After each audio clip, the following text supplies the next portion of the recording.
पूछना चाहता हूँ, जितना बारहवीं के बाद की एजुकेशन है, higher education, engineering college, medical college, law college, management college, architect college, तो तमाम जो प्रोफेशनल कोर्सेज जहाँ से लोगों के रोजगार के साधन बनते हैं, वहाँ तो एक एक डिग्री करने के लिए 10 लाख से 40 लाख रुपया चाहिए। हमारे लोगों के पास तो 99% के पास, SC ST OBC माइनॉरिटी के पास 99% लोगों के पास 10 लाख से 40 लाख रुपया खर्च करके एक डिग्री कराने का पैसा नहीं है। पढ़ाई छोटी हमारी होगी, नौकरियां मिल नहीं है, आगे का बढ़ने का रास्ता बंद हो रहा है और हम केवल नकली राजनीति करते हैं। छोटे मोटे मंत्री MLA MP बनते हैं, उससे क्या हासिल हो जाएगा? कुछ हासिल होने वाला नहीं है साथियों। इस लड़ाई को लड़ना पड़ेगा और ये लड़ाई कुर्बानी मांग रही है, ये एक कुर्बानी मांग रही है। आप एक बात याद रखो, इस अंधविश्वास पाखंडवाद ने पूरे देश को डुबो दिया और उसमें SC ST OBC और माइनॉरिटी के लोग ज्यादा डूब गए। प्रोग्राम पूरे देश में किए और उन हजारों प्रोग्रामों को करने में हजारों करोड़ रुपए अब तक खर्च होते रहेंगे। बाबा साहेब के दिए रिजर्वेशन से हजारों लोग राज्यों के अंदर मंत्री बने, विधायक बने, केंद्र के अंदर सैकड़ों मंत्री बने, मुख्यमंत्री बने, यहाँ तक राष्ट्रपति बने।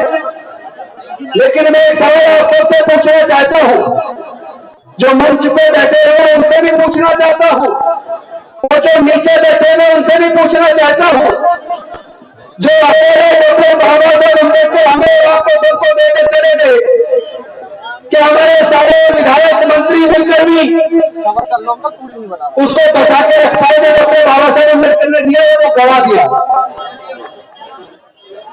ना, तो हमने पाया था। डॉक्टर बाबा साहेब अम्बेडकर जी ने अपने 5 में से 4 बच्चे गंवा दिए, अपनी जवान पत्नी को गंवा दिया, अपना पूरा जीवन जलाकर हमारे जीवन में 50 करने का रास्ता बनाकर गए, रिजर्वेशन के माध्यम से नौकरी का रास्ता बनाकर गए, राजनीति में रास्ते खोलकर हमें विधायक, मंत्री, मुख्यमंत्री, राष्ट्रपति बनाने का रास्ता बनाकर गए। लेकिन आज की सरकारों ने देश की सारी सार्वजनिक उपक्रम की कंपनियों को बेच डाला, रेलवे को आधे से ज्यादा बेच कर दिया, आधे से ज्यादा बैंक बेच दिए, आधे से ज्यादा इंश्योरेंस कंपनियां बेच दी, एयर इंडिया बेच दिया, एयरपोर्ट बेच दिए, देश के बंदरगाह बेच दिए, बाल्को बेच दिया, नालको बेच दिया, गैस कंपनियां बेच दी, पेट्रोल कंपनियां बेच दी।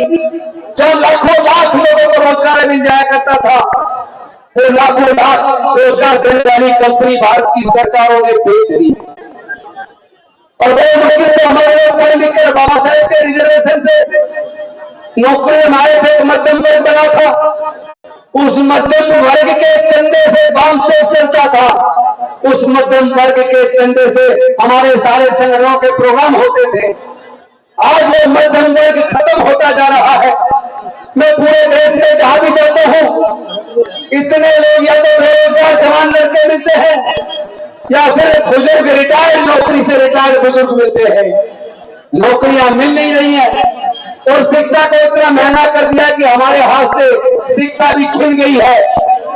ऐसे में क्या इस बात पर चर्चा नहीं होनी चाहिए कि हमारे आगे का रास्ता क्या बने, हमारे आने वाले बच्चों का भविष्य कैसे सुरक्षित हो, क्या पैसे का भाव में हमारे लोग अपने बच्चों की पढ़ाई को छुड़वा नहीं देंगे, जब रोजगार नहीं होगा, नौकरियां नहीं होगी, इतना पैसा हमारे लोगों के पास नहीं है कि अपने खुद के बिजनेस शुरू कर ले।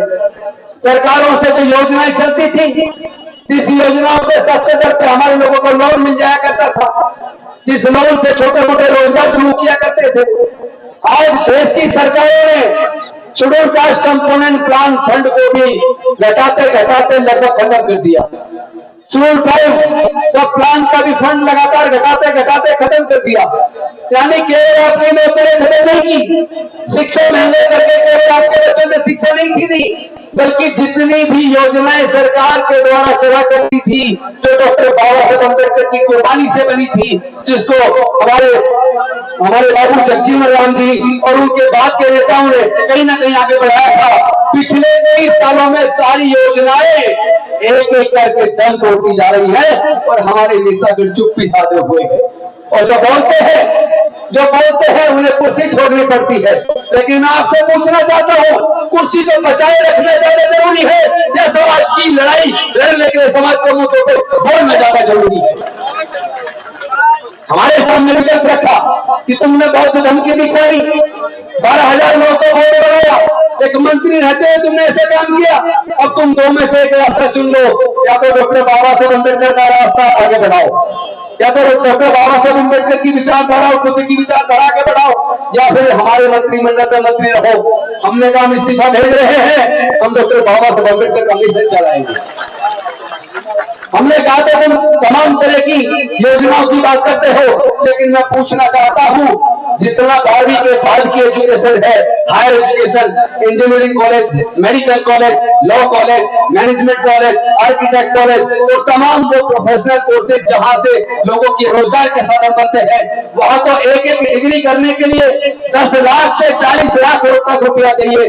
हमारे लोगों के पास तो 99% के पास, SC ST OBC माइनॉरिटी के पास 99% लोगों के पास 10 लाख से 40 लाख रुपया खर्च करके एक डिग्री कराने का पैसा नहीं है। पढ़ाई छोटी हमारी होगी, नौकरियां मिल नहीं है, आगे का बढ़ने का रास्ता बंद हो रहा है, और हम केवल नकली राजनीति करते हैं। छोटे मोटे मंत्री MLA MP बनते हैं, उससे क्या हासिल हो जाएगा? कुछ हासिल होने वाला नहीं है साथियों। इस लड़ाई को लड़ना पड़ेगा, और ये लड़ाई कुर्बानी मांग रही है, ये एक कुर्बानी मांग रही है। आप एक बात याद रखो, इस अंधविश्वास पाखंडवाद ने पूरे देश को डुबो दिया, और उसमें SC ST OBC और माइनॉरिटी के लोग ज्यादा डूब गए। मैं पूछना चाहता हूँ, क्या लोग अपने घर पे नहाते नहीं है? क्या पूरे देश के अंदर नदियां नहीं है? क्या नदियों के हमारे लोग कितना वहीं से खेती करते, पानी लेकर वहीं से नहा लेते, वहीं तो अपने घर को बचे होते? क्या मिल गया? क्या तरक्की मिल गई इससे? मतलब अंधे होकर पूरा सरकार ऐसे महिमा मंडन करने में लगी है। अगर इतना ही अच्छा तुम्हारा धर्म है तो पूरे दुनिया में क्यों नहीं फैला? पूरे दुनिया में क्यों नहीं फैला? लेकिन बुद्ध का धर्म पूरे दुनिया में फैल गया, बिना पैसे के, बिना किसी लायक के। दूसरे लोगों का आरोप करता है, ईसाइयों पर, मुस्लिमों का आरोप करता है, वो लायक लेकर अपने धर्म को फैला है। लेकिन मैं आप सबसे पूछना चाहता हूँ, क्या बौद्ध धर्म को फैलाने के लिए किसी ने कोई लालच दिया? जिसमें अच्छाई होगी, जिसमें मानव कल्याण की भावना होगी, जिसने पूरे दुनिया को मानवता और शांति का संदेश दिया, जिसमें समता, स्वतंत्रता, बंधुता, न्याय, त्याग, करुणा और मैत्री का भाव है, जिसमें लोगों के आगे बढ़ने का रास्ता है, जिसमें पाखंडवाद अंधविश्वास के कोई जगह नहीं है, जो वैज्ञानिक दृष्टिकोण से चलता है, वो बुद्ध का धर्म मानव मात्र के कल्याणकारी है, अपनी अच्छाई के से बढ़ रहा है। मैं कहना चाहता हूँ बनते सूर्यरतन जी, इस बौद्ध धर्म के कारवा को तेजी से आगे बढ़ाने की जरूरत है। आज आपको शायद पता ना हो, पटना के बौद्ध गया के अंदर जो महाबोधि टेम्पल है, जहाँ पे तथागत बुद्ध को ज्ञान की प्राप्ति हुई थी, उसको चलाने के लिए जो मैनेजमेंट